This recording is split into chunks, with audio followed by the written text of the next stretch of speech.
have a question for you. Right now, if your builder's turned up next week, would you feel completely ready to start your renovation, or would you feel slightly underprepared?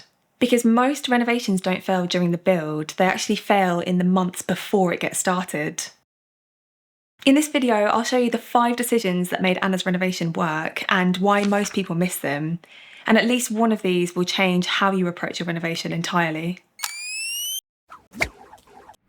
Hello, if you're new here, by the way, I'm Fee, I'm an interior designer, and I help first-time renovators tackle their projects confidently, affordably, and without costly regrets. Anna's renovation was a mammoth project, undergoing a complete facelift to the rear of her property, with a double-storey extension as well as an internal remodel. And I know a lot of us can't relate to the scope of it. You might be working on a much smaller home, but I promise you, successful renovations aren't all down to the money invested. You know, you can have £1 million and spend it really stupidly, right? It's the way Anna handled her renovation decisions is what you can replicate in your project, no matter what size, scope, or budget you're working with. This is what guaranteed Anna results that she's now really pleased with. And by the end of her project, Anna finished on time, on budget, with almost no snags, and it wasn't down to luck. Decision 1, prepare correctly before your renovation begins. The first reason this renovation didn't run into costly issues and rework is because Anna prepared the plans for her entire project before anything got ripped out. I still remember when I went to visit Anna at her house just before the work started, and she left me for a little while to go and look for something. I was kind of wondering where she went, but then when she came back, she had in her hands this huge ring binder folder full of printouts and plans. She was a star student. She printed checklists, layout drawings for every room, her project timeline, her budgets, electric plans, everything. It was all laid out, organised and ready for the builders. And that was the moment I knew this renovation wasn't going to unravel halfway through. Because here's what most renovators get wrong. They think they've planned enough. They've chosen some finishes, they've saved some inspiration photos, they've roughly decided where the kitchen might go, where the dining space is going to go. But that's not enough planning. Planning is knowing where every socket goes, where every light is going and which type of light you're having, which exact tile is being ordered, which grout colour is being used with those tiles, and which cabinet sits where on which wall, and what sequence everything's going to happen in. And when that level of clarity isn't there, problems start creeping in slowly, making the renovation 10 times more stressful and more prone to costly mistakes. When the builders gave you that initial quote, suddenly it doubles because the scope wasn't correct initially and it's increased since. Adjusting plans when the project's underway is so much more expensive and can involve this domino effect of changes and issues.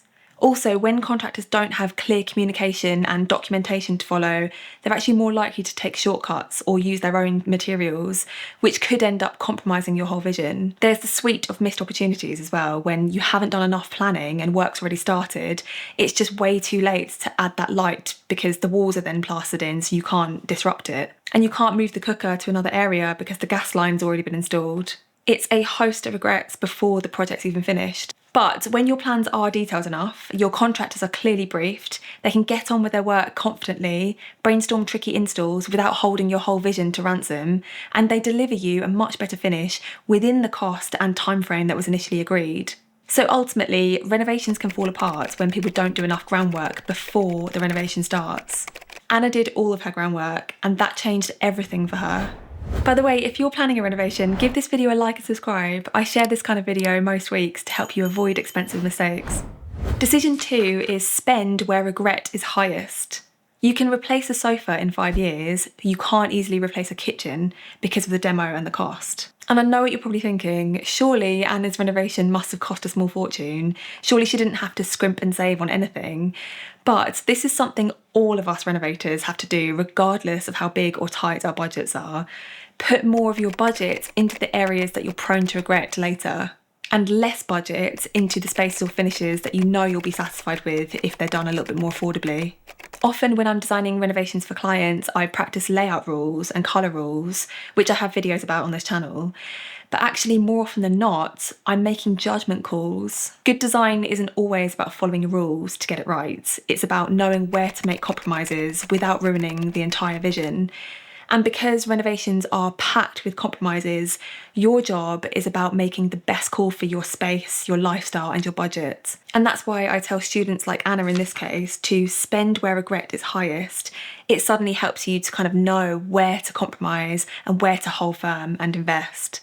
It helps you make that judgment call with more confidence. So for Anna, her budget on paper was healthy, but in reality, it got sucked up so fast from contractors' fees and material bills. Anna had to spend on the areas that she didn't want to regret later and save on the areas that she felt comfortable with. And in practice, what that looked like was her choosing to invest in adding space instead of fancy finishes. She invested in a bespoke kitchen as a lifetime purchase, and elsewhere she was smart and saved on bathroom suites and furniture and lighting. Like she kept sofas from her previous home and bought bits via Facebook Marketplace and ordered from more affordable retailers. Many renovations fail in this arena because they either overspend everywhere and run out of cash to finish it, or they end up cutting back a little too much in the spaces that really matter and then end up with loads of regrets. Anna didn't. She got the balance right and her costs remained controlled the whole way through. So ask yourself this: where do you know that you'll regret if you don't invest? Is it the kitchen worktops, the loft conversion, or the flooring? And where will you be actually satisfied if you save money? Is it the bathroom tiles? Is it doing a remodel of the space instead of adding an extension? We all have such different needs and budgets, and taking the time to really figure this out before you renovate will just make sure that your budget is really spread very sensibly.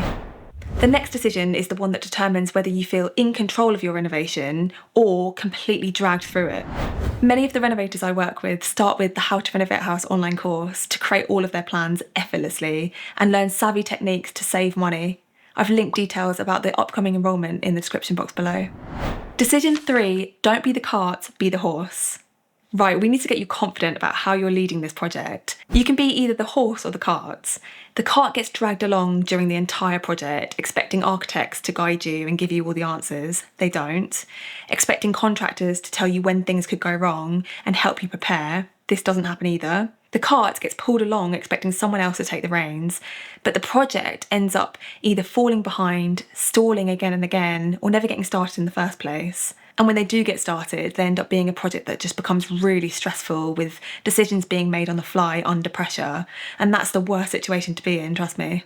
The horse, though, when you're the horse, you lead the show. The horse has forward momentum. It's in front of everyone else, eyes on the finish line. You're the person who sets the vision and direction for your whole renovation. You book the trades, you check the drawings, you raise any awkward questions and conversations really early on. Architects and contractors don't lead, you lead. And my students like Anna chose not to be the heavy old cart that's dragging the whole renovation behind. They chose to be the horse, and she strived for perfection.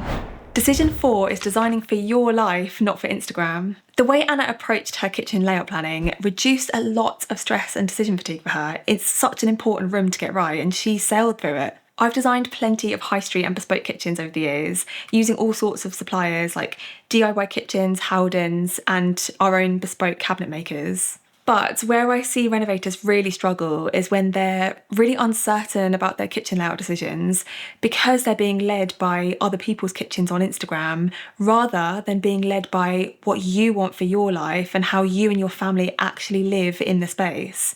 You end up crowbarring in ideas that just won't work for you, sometimes creating cramped layouts or losing essential requirements. Anna applied my step-by-step method for her layout decisions and rooted them in how she and her family actually live. And she found herself not missing out on any opportunities, ensuring that the flow was correct and provisioning was all accurate, thanks to the methodology that she applied. To be really content with your kitchen and to avoid regrets in all rooms, not just the kitchen, give yourself time, research your options heavily, or follow a decent framework to approach your renovation in a serious way. You know, if you're not used to project managing, or even if you are, skill yourself up with renovation frameworks, because this is the biggest project that you're about to take on. It's so costly and you need all the help that you can get. And shameless plug here, my online course will help you with exactly this. There's a link in the description. This next decision is one that hardly anyone talks about, but it's the one that makes a house feel instantly calm or slightly off, depending on how you do it. Decision 5 is determining the best sightlines. Now, renovators don't consciously think about this, but determining the best sightlines are simply what you see as you enter the space or when you move through it. When you stand at your front door, what do you see? When you sit on your sofa, what are you looking around at? When you walk down the hallway, what are you seeing? When you wake up in bed, where does your eye land? Because that first visual impression has a huge impact on how calm or chaotic a space feels. But here's how people often get caught out. They focus on individual rooms and they forget how those rooms connect with adjacent spaces visually. So you might spend thousands on a beautiful kitchen, but from the hallway, all you can see is the side of your fridge. Or you invest in lovely bathroom finishes, but when the doors open, the first thing you see from the landing is the toilet. Like, this sounds minor, but it really isn't when the space is real and you're moving through it. Good sightlines make homes feel intentional and enjoyable to be in, and poor sightlines make them feel cramped, dark, and very disjointed. What Anna did brilliantly was think about this before the contractors came knocking. While she was planning her extension and her internal remodel, she was asking things like, what do I want this room to be like? What will I see from this angle? What will guests see from this angle? What will I see every single day as I move through my home? So instead of having a wall of closed cabinets in the hallway, for example, she adjusted it and invited open shelving to bring visual interest from the dining area. And then instead of positioning her bar stools just randomly in the kitchen, she aligned them to glance towards the garden view when you're seated at the counter.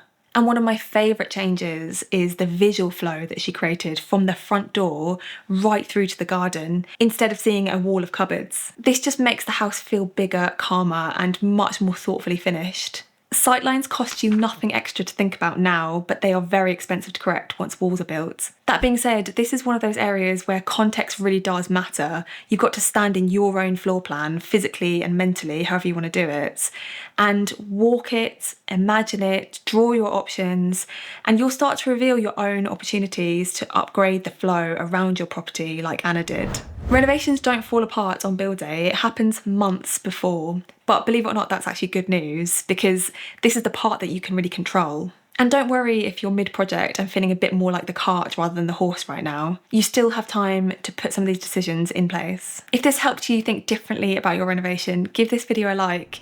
It just tells YouTube this is the kind of practical advice that people find useful. And subscribe if you want more calm, clear guidance before you start knocking walls down. Remember, calm and clued up renovators almost always get a better result. And that's absolutely something that you can be. Okay, I hope this video has helped you, and I'll see you in the next one. Bye guys!